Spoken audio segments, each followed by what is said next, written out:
Segunda carta del apóstol Pablo a Timoteo. Primero que todo, buenos días, ¿no? Dios los bendiga. Qué pena, no los había saludado formalmente. Vamos a compartir hoy, a cerrar esta serie de enseñanzas sobre comunidad evangelizadora y o cultura evangelizadora.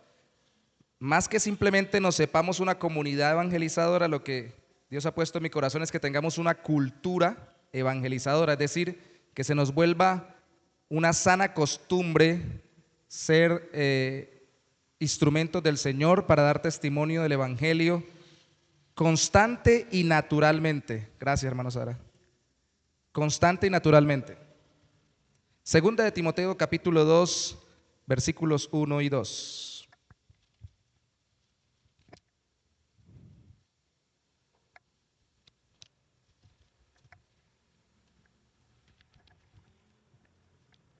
Dice la palabra de Dios, leo en Reina Valera Contemporánea, segunda de Timoteo 2, 1 y 2. Tú, hijo mío, esfuérzate en la gracia que tenemos en Cristo Jesús. Lo que has oído de mí ante muchos testigos, encárgaselo a hombres fieles que sean idóneos para enseñar también a otros. Vuelvo a leerlo porque son cortos los versículos. Tú, hijo mío, esfuérzate en la gracia que tenemos en Cristo Jesús. Lo que has oído de mí ante muchos testigos, encárgaselo a hombres fieles que sean idóneos para enseñar también a otros, a otros, a otros.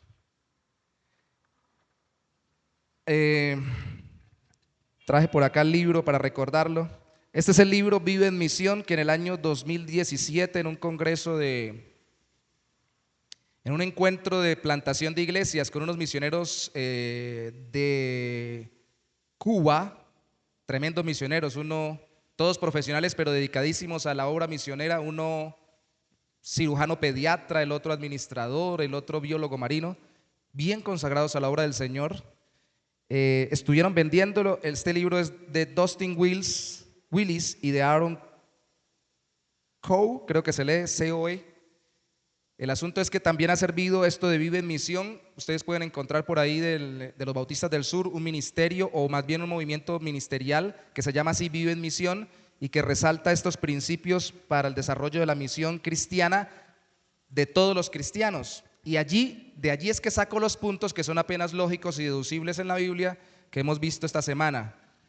Primero, identificar. Segundo, invertir. Tercero, invitar. Y hoy vamos a ver impulsar, aunque ellos a este cuarto punto le llaman incrementar, porque es obvio en este texto bíblico y en la misma Biblia que Dios quiere que su reino se incremente en número de personas.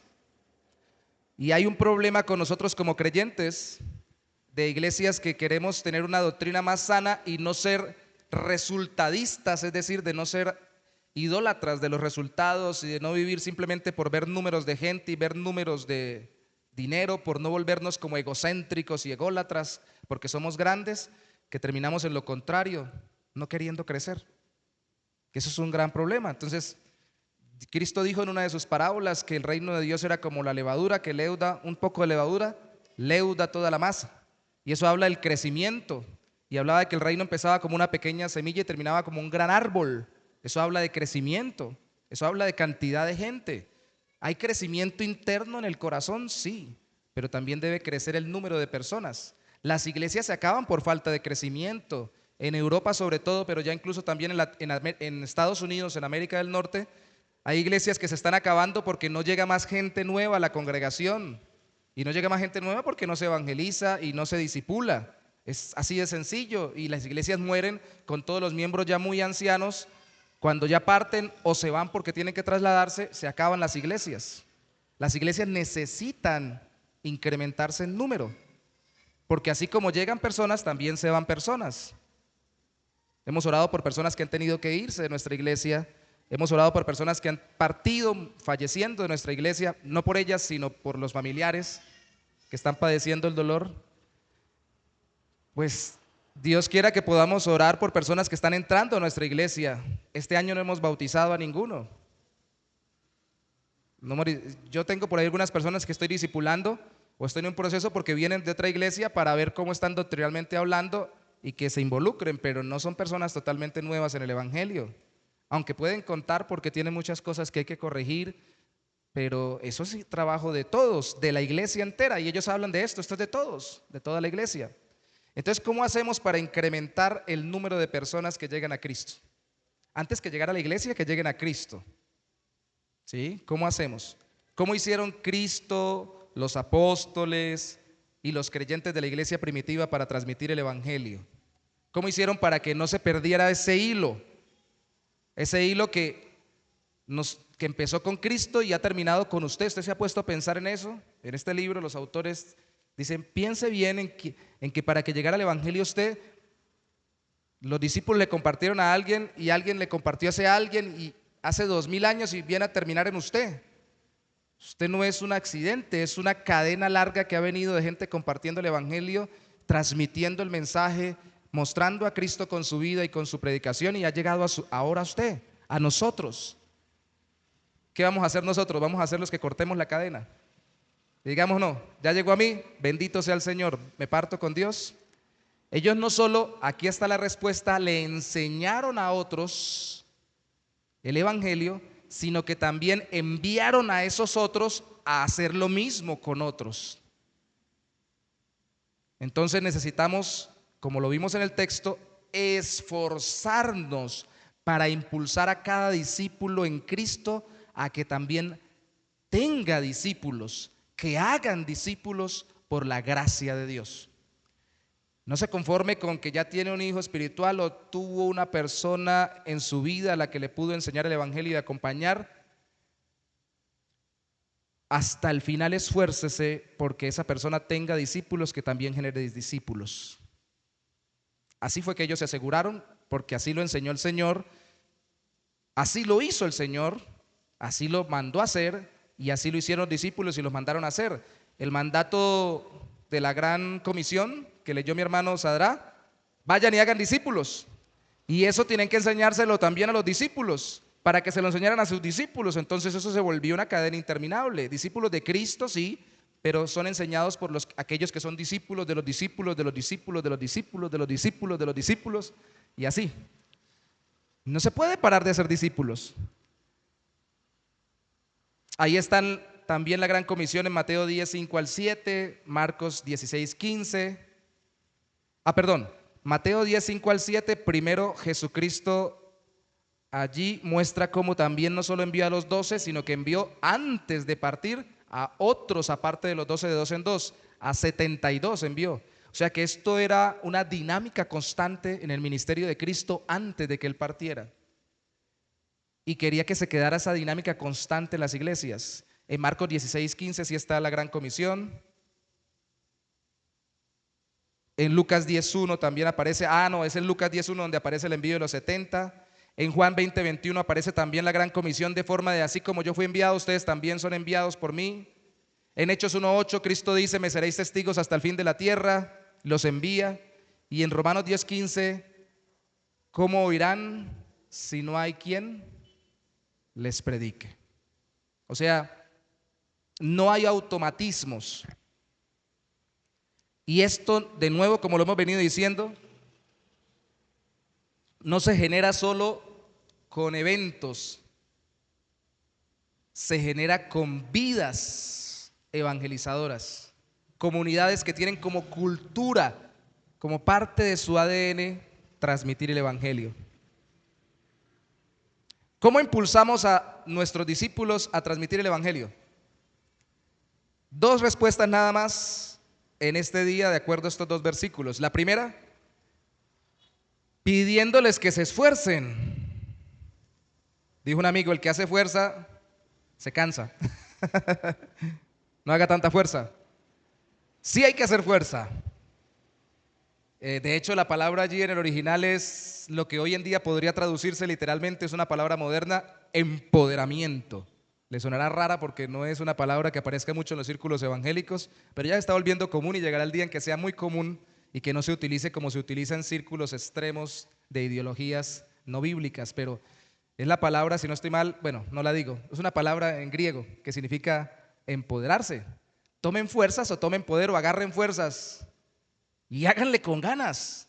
Pídanles que se esfuercen primero y segundo, mostrándoles nuestro esfuerzo.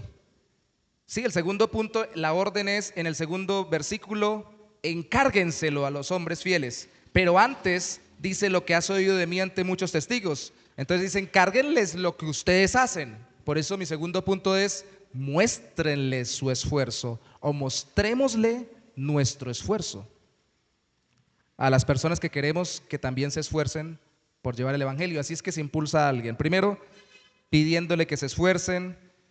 Veamos tres ilustraciones o cuatro que tiene allí Pablo en su carta a Timoteo sobre el esfuerzo. Verso 3 al 8, segunda de Timoteo 3 al 8. Tú, Timoteo, por tu parte sufre penalidades como buen soldado de Jesucristo. Ninguno que milita se enreda en los negocios de la vida a fin de agradar a aquel que lo tomó por soldado. Y tampoco el que lucha como atleta es coronado si no lucha legítimamente. El labrador, no el perro labrador, sino la persona que labra la tierra, es decir, el campesino o el agricultor, para participar de los frutos debe trabajar primero. Considera lo que digo y el Señor te dé entendimiento en todo. Acuérdate de Jesucristo del linaje de David, que resucitó de los muertos conforme a mi evangelio. Qué ejemplos de esfuerzo, ¿no? El del soldado, el del atleta, el del campesino agricultor y al final el del mismo Cristo.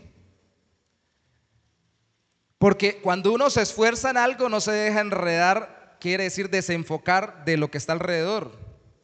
Cuando uno se esfuerza en algo lo hace y debería hacerlo legítimamente conforme Dios manda que nos esforcemos, como el atleta tenía y aún hoy en día, aunque sea muy diferente los juegos, de todas formas tiene que correr con las reglas establecidas o si no lo descalifican. O sea, como Dios nos manda a esforzarnos, no de cualquier forma. Y el campesino se esfuerza sabiendo de que no va a recibir al otro día la cosecha, sino que tiene que esperar, y entonces debemos tener esfuerzos pacientes y constantes para ver el fruto con el pasar del tiempo y no botar la toalla. Pero el último ejemplo de esos cuatro, todavía no cito el ejemplo de Pablo porque lo tengo para el segundo punto, el ejemplo de Cristo, que ahí habla de que resucitó, sí, que murió y resucitó, pero para hacer eso tuvo que padecer por nosotros. Y como dice en otro texto, el Nuevo Testamento tenía los ojos puestos en el gozo que estaba delante de él, el gozo de salvarnos y de llevarnos a la gloria con él. Como el labrador, sufría esperando el fruto. Hay que esforzarnos y eso implica que hay dificultades, eso implica que debe haber paciencia, eso implica que debe haber pasión, eso implica que debe haber enfoque. Y el enfoque implica que usted deje de hacer otras cosas que podría hacer en su vida por hacer esto. Eso es esfuerzo, uno se esfuerza por no salirse del camino. Debemos pedirle a las personas que se esfuercen y debemos pedírselo personalmente. En el capítulo 2, versículo 1 dice, tú, la Reina Valera del 60 dice, tú pues, ese pues está haciendo un contraste con lo que venía antes. En la Reina Valera del contemporánea no lo tiene, dice tú. Y solamente quiero decir que tiene que haber un tú. No se trata solo de yo, se trata de tú. Tengo que tener una relación personal para poder llamar personalmente a alguien. Tengo que tener una relación con alguien personal. Debemos tener nuestro propio Timoteo, Timotea, Dayana. Debemos tener nuestras propias relaciones personales en las cuales estemos discipulando a alguien para que pueda ser llamado. Y a eso me conecta con lo otro, fraternalmente, no lo llama tú, hey tú, muchachito, tú, siervo mío, tú, discípulo del gran apóstol Pablo, tú, Timoteo, el timorato miedoso, medio flojón, tú, hermanito, hermanita, como a veces se dicen en las iglesias, que a mí me desespera eso. Tú, sino que le dice, tú, hijo mío. Eso habla de cariño, eso habla de relación fraternal en Cristo, ¿no? No lo veas simplemente como una imposición. Yo sé que hoy en día se ha dado una moda donde le dicen papá a los pastores, donde le dicen papá peor a los apóstoles, y él dicen, hijo. Mira, hermanos, yo evito los extremos. Normalmente eso no es bueno, pero también si hay alguna persona como el hermano que falleció hace poco en la iglesia en Cúcuta, muy amigo nuestro, que le decía al pastor de esa iglesia, que es amigo mío y que es como de mi edad, le decía a papá, yo no le veía problema porque se lo dijera, porque realmente tenía una relación de hijo y padre. O sea, eran muy entrañables, y como lo dijo el mismo pastor amigo, dijo hasta como hijo y papá, él se rebelaba contra mí a veces. No tengo problema porque suceda eso. Pero establecerlo como regla no es correcto. Lo que debemos establecer como regla es que podamos hacer relaciones tan profundamente fraternas con aquellas personas que discipulamos, que les podamos pedir favores y nos lo hagan porque nos aman en Cristo, no simplemente porque nos aman, sino porque valoran la relación que tenemos para servirles en el Señor. Y yo sé que existe el modelo pastoral, pero no solo pastoral, congregacional, del yo aquí y usted allá. Yo soy el que soy, usted es el que es, y hasta ahí, hermanito, pongámosle límites. Yo también estoy de acuerdo con que se pongan límites para que no se hagan daño a las personas, ni se confundan los roles. Pero en la Biblia, las relaciones entre hermanos en Cristo, por eso se les llama hermanos, deben ser entrañables y fraternales.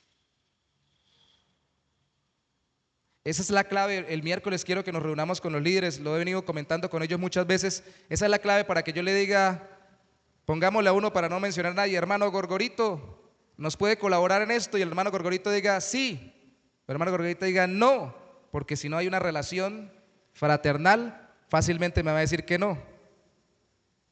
La otra, cuando se mantiene la distancia, es la imposición. Entonces yo simplemente, yo soy fulanito de tal, usted me tiene que hacer caso, vaya y haga tal cosa. Entonces el otro dice, sí señor, porque hay una imposición con base en una separación de roles. Pero prefiero, y es lo que veo en la Biblia, que como Pablo le pidan ustedes a sus discípulos, hermano, Timoteo, Gorgorito, vamos a buscar personas para que conozcan al Señor. Lo quiero animar a que le comparta a otros, y que lo que he venido haciendo con usted lo haga con alguien más. Pero es que yo no sé, no entiendo, no conozco. Lo que va entendiendo yo lo voy ayudando, lo voy acompañando. Cuando hay relación fraterna sana, entonces la persona le va a quedar más difícil decirle no, tanto he recibido y tan buena relación tenemos que debo responderle. Sí, también sé que existe el carácter irresponsable, que es lo que no queremos acá y lo que Timoteo no debería tener, y lo que Pablo no está alentado de decir, como me ha dado tanta confianza, me da confianza para decirle que no a todo. Yo sé que existen los extremos y yo sé que no hay fórmula mágica, pero eso no nos debe impedir a que nosotros tengamos relaciones fraternas con los que discipulamos. Ni el extremo del alejamiento, ni el extremo de la compinchería, sino la relación fraterna en Cristo debe existir para trabajar juntos. ¿Sí me explico? Y solamente voy en la segunda palabra, bueno, la tercera, mío, o sea que me demoro como otras 3 horas más. Tú, hijo mío. Vamos a acelerar. Pedírselo fraternalmente, personalmente, que sea como un hijo espiritual la persona, pero cristianamente. Y ahí voy a resumir toda una frase, porque la siguiente frase en el capítulo 2, versículo 1 es: esfuérzate en la gracia que tenemos en Cristo Jesús. Y usted y yo tenemos el concepto de que la gracia es contraria a las obras. Sí, pero no. Para salvarnos, la gracia es un regalo por el cual no obramos para recibirlo, eso es cierto. Pero el regalo de la gracia no solamente viene con la autorización para entrar al cielo por la fe en Cristo, sino con el equipamiento del acompañamiento y del poder de Dios. Eso se llama gracia santificadora, gracia capacitadora de Dios para que nosotros obremos, o como lo pone el apóstol Pablo en otra de sus cartas en Filipenses, que Dios pone en nosotros el querer como el hacer conforme a su buena voluntad. Y pide en ese mismo capítulo que nos ocupemos en nuestra salvación con temor y temblor.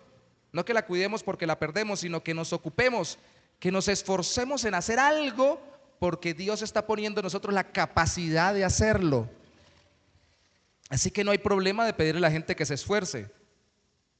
Iglesias que enfatizan mucho la gracia, creyentes individuales que enfatizan mucho la gracia, dicen algunas veces: yo evangelizo cuando el Señor lo ponga en mi corazón, cuando Dios me mueva, que busque a ver el Señor cómo me impulsa. Si Él quiere que yo evangelice, pues que me mueva. Menos mal que no dicen para comer lo mismo, ¿no? Si el Señor quiere que yo coma, pues que me traigan la comida y me la pongan en la boca. No, el que quiere comer busca la comida, decía en mi tierra, el que quiere besar busca la boca, ¿cierto?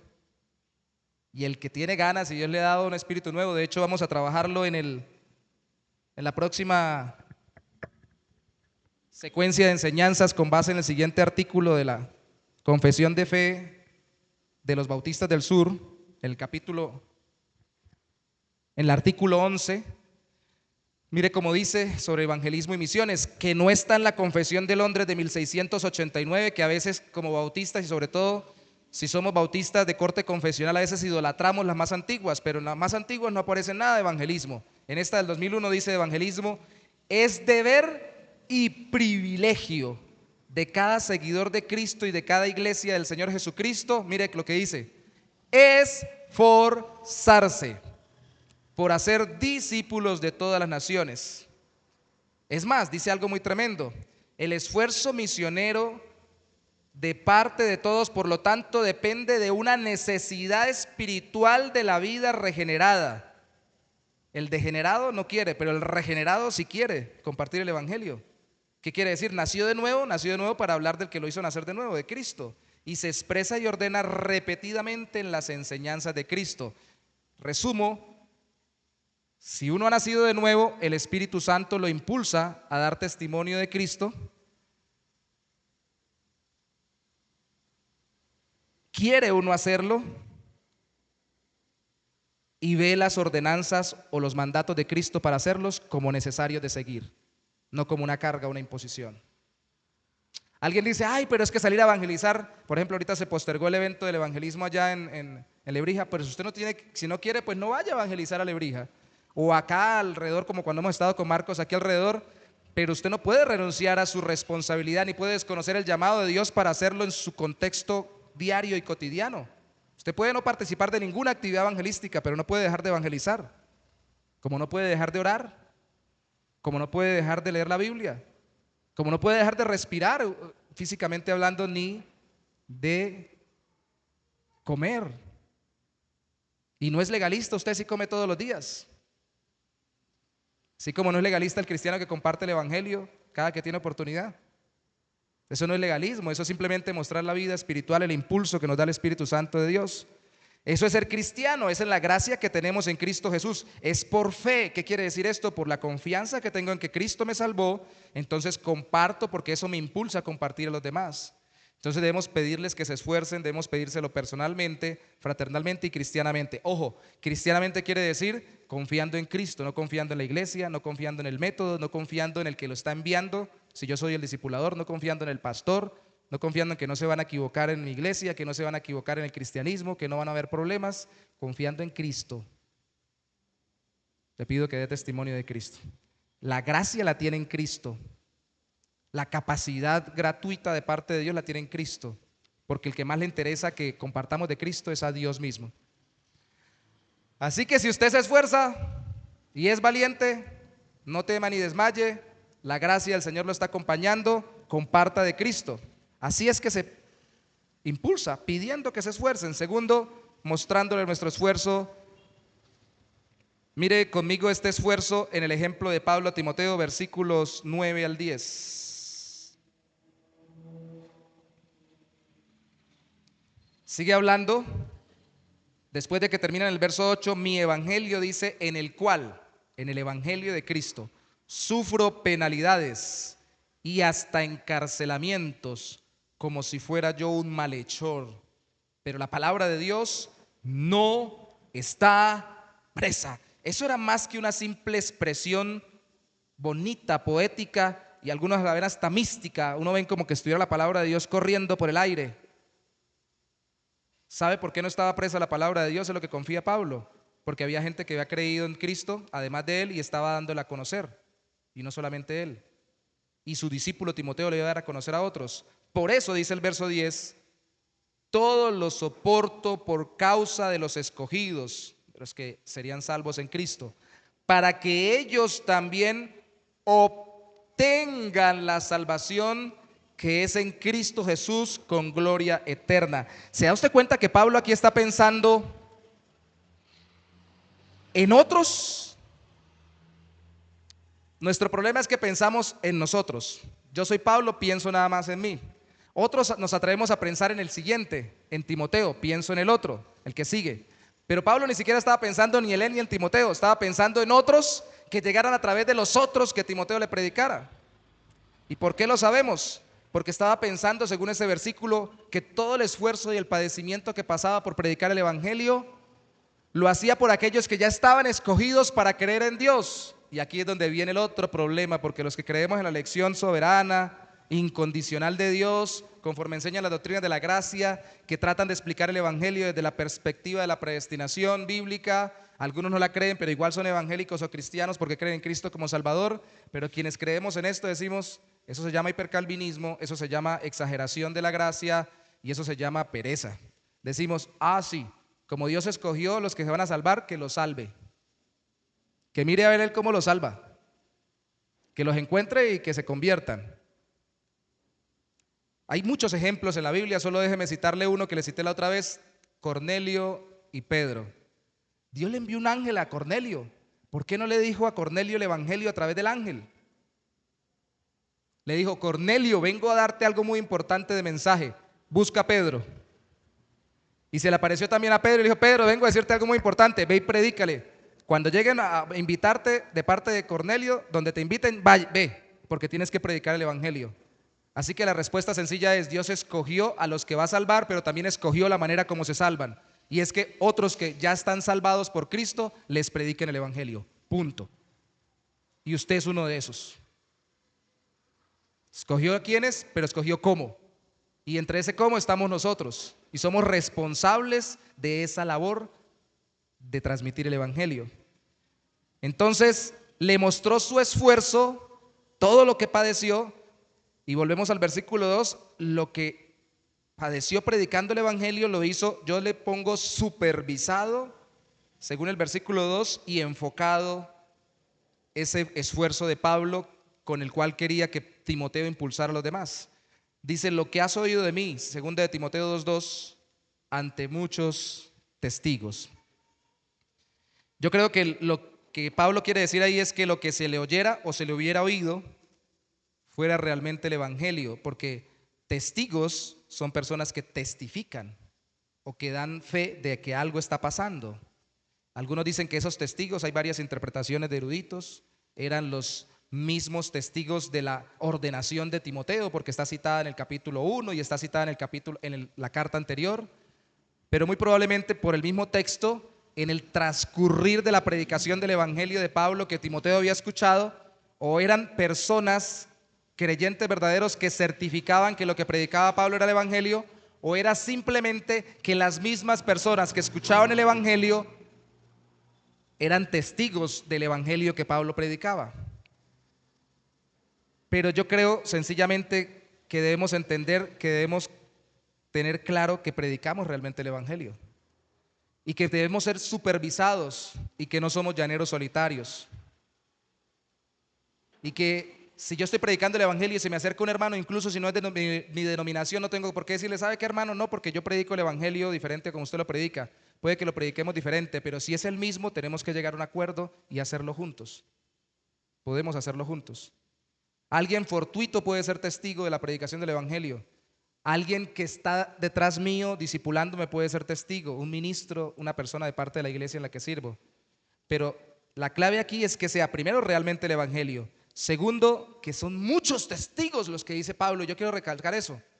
muchos testigos. Por eso mi tendencia es a pensar que esas son las mismas personas que predicaba Pablo que terminan dando testimonio de su evangelio, porque lo importante es que eran muchos. Y para mí eso habla de lo masivo. ¿Qué quiere decir? Que aunque él quisiera que le verificaran siempre que lo que predicara fuera el evangelio, él no dejaba de hacerlo masivamente. Es decir, entre más gente le escuchara el evangelio, mejor. Ese era el ejemplo que él daba. Y esa supervisión sobre muchas predicaciones, de hecho él iba y rendía informes de sus viajes misioneros a Antioquía cada vez que terminaba un viaje misionero. Pasaba por las iglesias de nuevo visitándolas para ver cómo estaban, y seguramente les hablaba de lo que habían hecho y verificaban ellos lo que Pablo estaba enseñando también cuando ya estaban creciendo en el evangelio. Cita la Biblia como más nobles a aquellos que incluso iban a la escritura a verificar si lo que Pablo predicaba era realmente lo que estaba en la escritura, interpretado realmente. O sea, a Pablo no le importaba que lo supervisaran. A Pablo lo que le importaba era que predicara verdaderamente el evangelio a muchos. Que lo que se oyera, y esto es lo que yo le agrego acá, porque dice lo que has oído, Timoteo,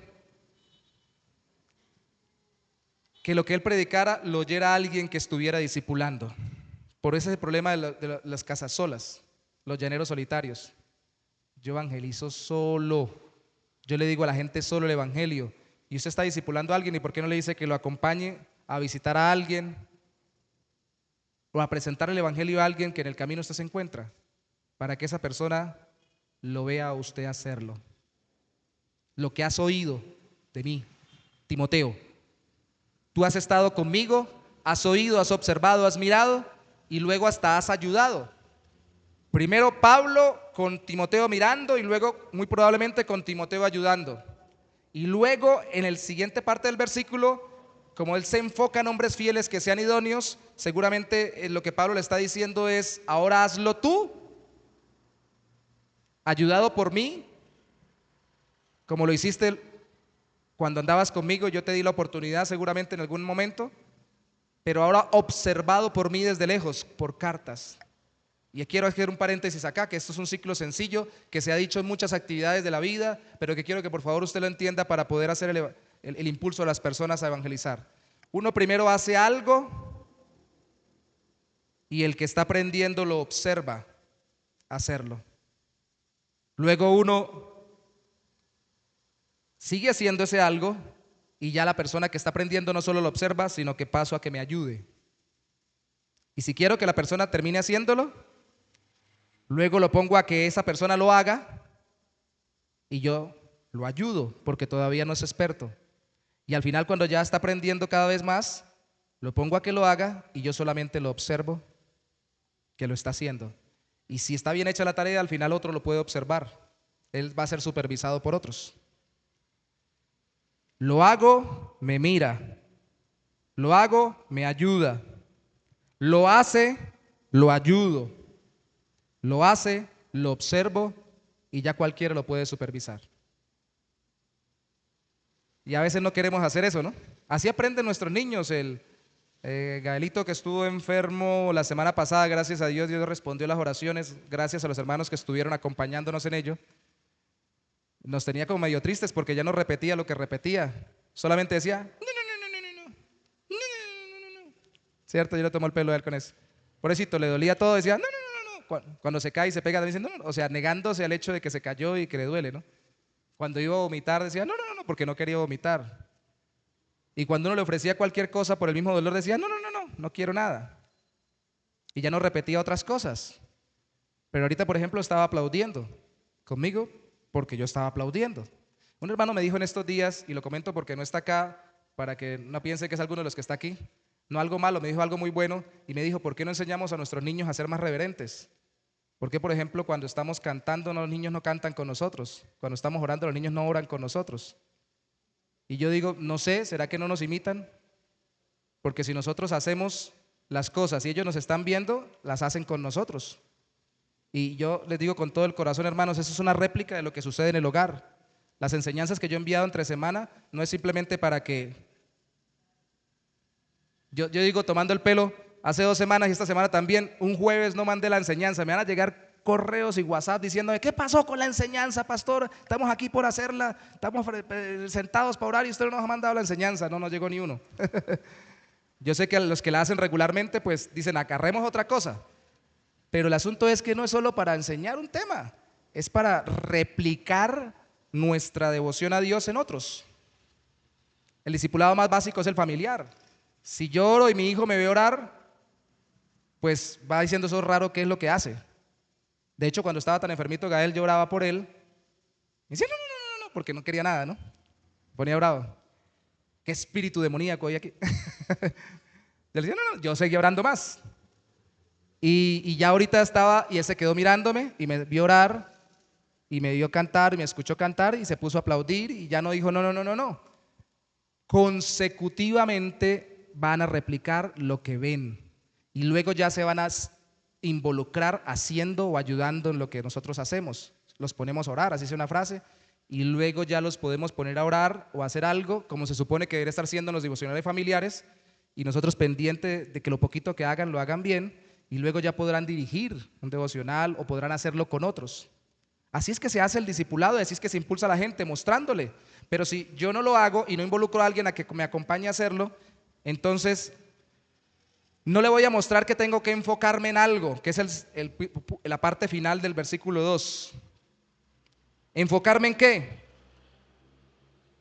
No enfocarme en cosas, sino en personas. Dice, encárgaselo a hombres fieles, que sean idóneos para enseñar también a otros. Algunos muy acertadamente dicen que esto era para la transmisión del ministerio pastoral, porque Timoteo no era el pastor para siempre de Éfeso, pero sí fue el pastor provisional y tenía que dejar pastores, entonces esto es sobre todo para el pastorado.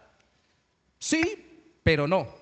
Como el discipulado sí es continuo entre todos los creyentes, sí los pastores tienen que estar pendientes de transmitirle a quienes sean fieles e idóneos el ministerio, que la iglesia lo reconozca, que se capaciten y crezcan, pero todos los creyentes tienen que estar pendientes de transmitir el evangelio a las demás personas. Y las características son, para que alguien pueda hacer lo mismo que yo he hecho con ella, que sea fiel y que sea idóneo. Características de fidelidad. Dícese de la persona que tiene fe. El fiel es un creyente. ¿No han visto que a veces lo ponen como sinónimo? Tantos fieles en esa iglesia. Porque el fiel se hace fiel porque confía en aquel que sigue con tanta fidelidad. La palabra fiel, igual que en nuestro idioma, en el griego está ligada con la palabra fe. Entonces una persona entre más confía en Cristo, más fiel es a Cristo. Y lo contrario, entre menos fieles a Cristo, menos fe o menos confianza tiene en Cristo como Salvador. Es por eso que nuestras infidelidades muestran mucho de nuestra inmadurez espiritual cuando somos creyentes. Lea conmigo versículo 11 al 13. Esta palabra es fiel, y viene de nuevo el término, porque viene de parte de Dios que es confiable. Si morimos con Él, con Cristo, también viviremos con Él. Si sufrimos, también reinaremos con Él. Si lo negamos, también Él nos negará. Uy, ¿qué pasó ahí? Si somos infieles, Él permanece fiel.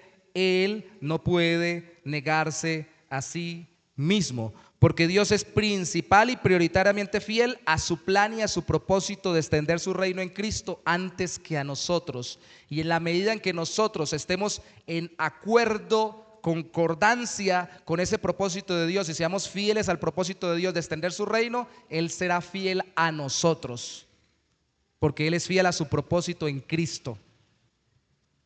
Aquí no es Dios es fiel, yo soy infiel. Buenos Dios, siempre fiel, puso un canto nuevo en mi corazón. Pero ¿por qué Dios es fiel a mí cuando yo soy infiel a veces? Porque quiere extender su reino a través de mi vida. Y en la medida en que yo más dejo la inmadurez, me vuelvo más maduro, no de estar ligado a actividades de reconocimiento eclesiástico o a actividades de reconocimiento familiar o a actividades de oficialmente transmisión del evangelio, sino a actividades naturales de extensión del mensaje de Cristo. Él ve fidelidad y es más fiel porque estoy extendiendo su reino. Así de sencillo. Él es fiel a mí para salvarme por la obra de Cristo, pero Él es fiel a mí para acompañarme en lo que haga en la tierra para extender el reino de Cristo. Si no, para eso me lleva. Lo hemos dicho y lo dije en la primera lección y lo termino en esta última. Pues, ¿para qué estamos aquí si no es para extender el reino de Cristo? ¿Para volvernos más viejos? ¿Para tener más plata? ¿Para tener más carros, casas, becas? Para eso estamos acá. Yo sé que todo lo que Dios nos da lo podemos disfrutar hasta el último día de nuestra vida. Eso es algo que quiero que trabajemos como iglesia, el gozo de lo que Dios nos ha dado. Pero hermanos, en serio, muchas de las cosas que tengamos acá no se comparan en nada con las que tendremos allá. Entonces, ¿para qué queremos seguir acá tanto tiempo? Si no es para que Dios extienda su reino a través de nosotros. ¿Por qué creen que Pablo le dijo a Timoteo, fíjese en los fieles? Porque confían en el Señor. Fíjese en los idóneos. ¿Idóneos quiénes son? Los capaces. Entonces el evangelio lo deben pasar las personas fieles a Cristo y lo deben pasar personas capaces de enseñarlo. Y en la Biblia, especialmente en este texto, la capacidad ahí no está como en el primer versículo, el esfuerzo ligado con el poder físico. El primer versículo, esforzarse más es con sacrificar cosas externas. No. Aquí la capacidad no es que sea capaz de enseñarlo porque es muy inteligente, porque es muy bien versado, porque es muy... ¿Cómo es que decía Sadra cuando nos conocimos, Sadra? Es que, pastor, usted tiene una verborragia, una verborrea, decía. Y eso suena feo, pero realmente no es una palabra buena. Significa que habla mucho sin sentido. Hoy también le llaman logorrea. Y eso está también en los diccionarios de psicología diagnosticado. Persona que habla mucho y no dice nada. Eso es logorrea. No se trata de que usted sea capaz de decir muchas cosas.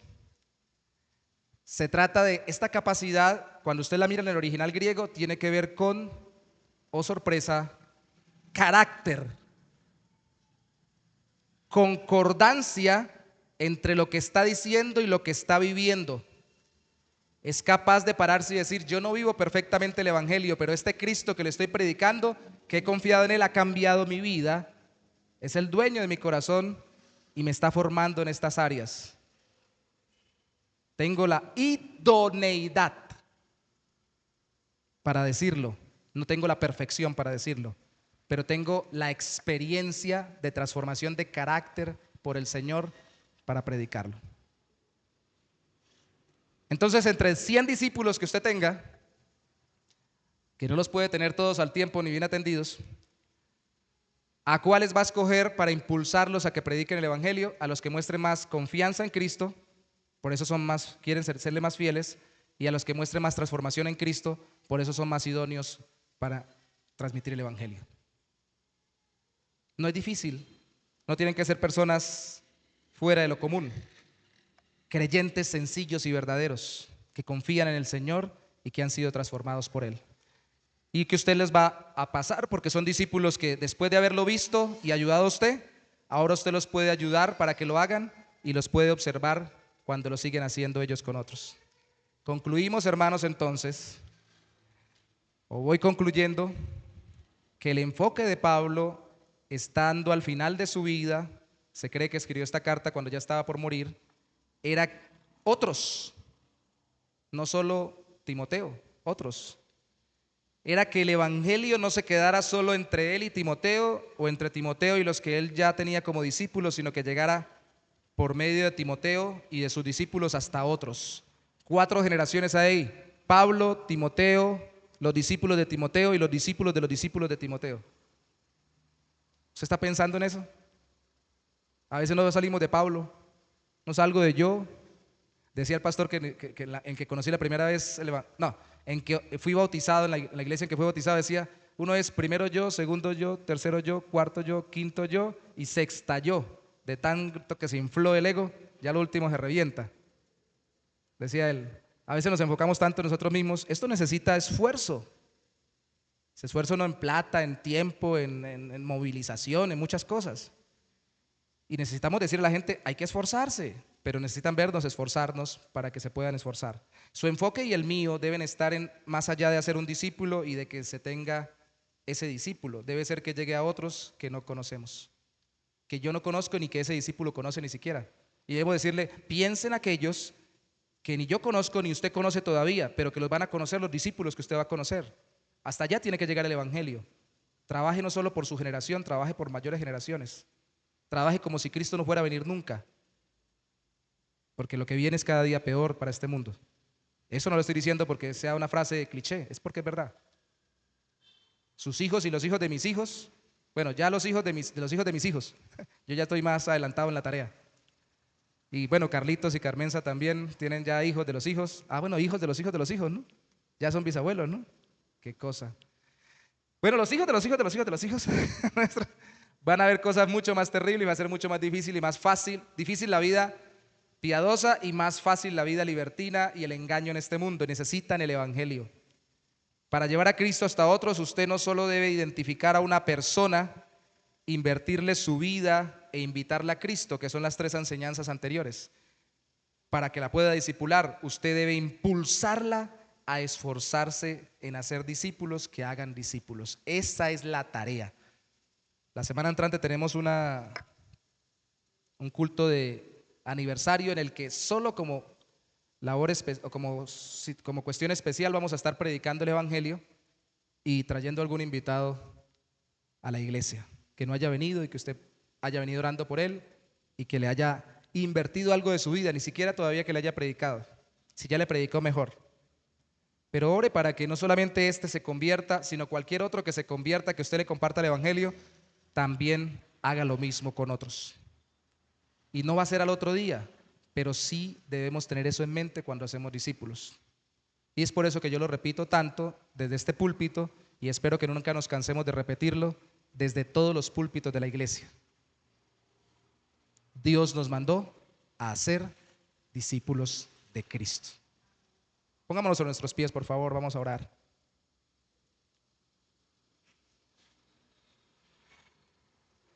El texto que quedó allí es: si somos infieles, Él permanece fiel, Él no puede negarse a sí mismo. Seamos fieles, esforcémonos e impulsemos a otros con nuestro esfuerzo a extender el mensaje del evangelio. Padre, tú sigues siendo bueno y sigues siendo fiel. Tu fidelidad para con nosotros es en Cristo. Por eso confiamos en que la salvación no se pierde. Pero tu fidelidad para con nuestros proyectos terrenales también es en Cristo.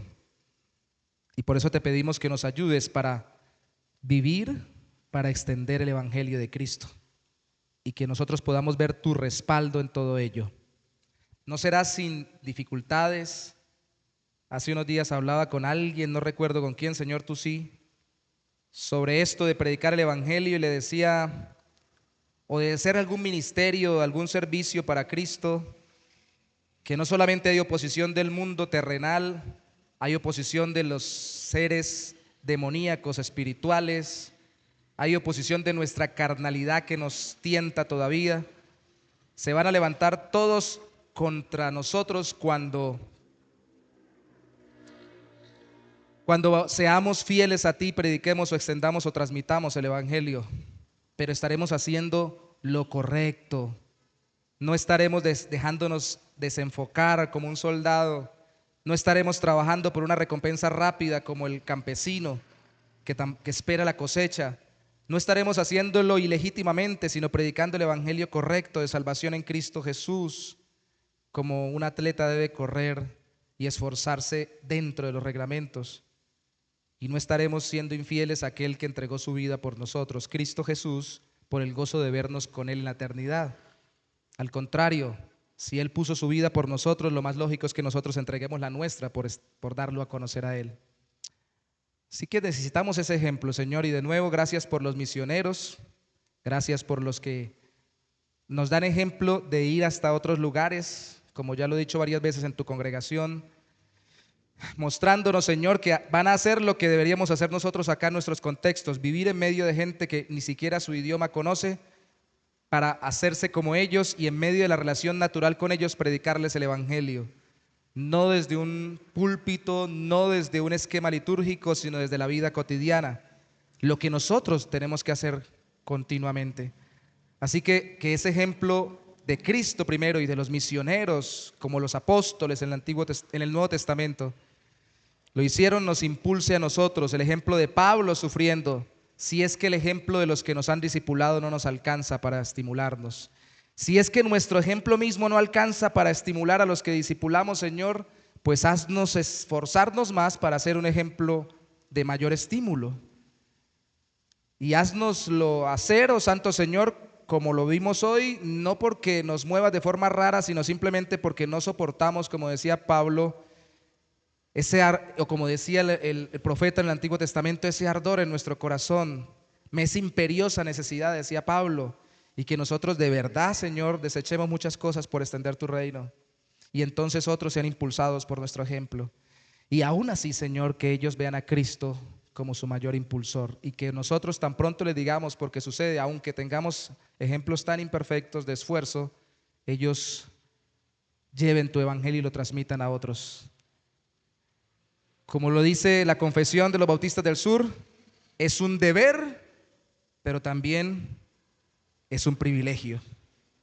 Qué privilegio pertenecer a este hilo dorado del evangelio, desde Cristo hasta el último que venga a convertirse antes de que Cristo regrese, será por la transmisión de uno a uno del evangelio de Jesucristo. Gracias por impulsarnos a seguir esa cadena, a seguir ese hilo precioso. En el nombre de Jesús te bendecimos. Amén y amén.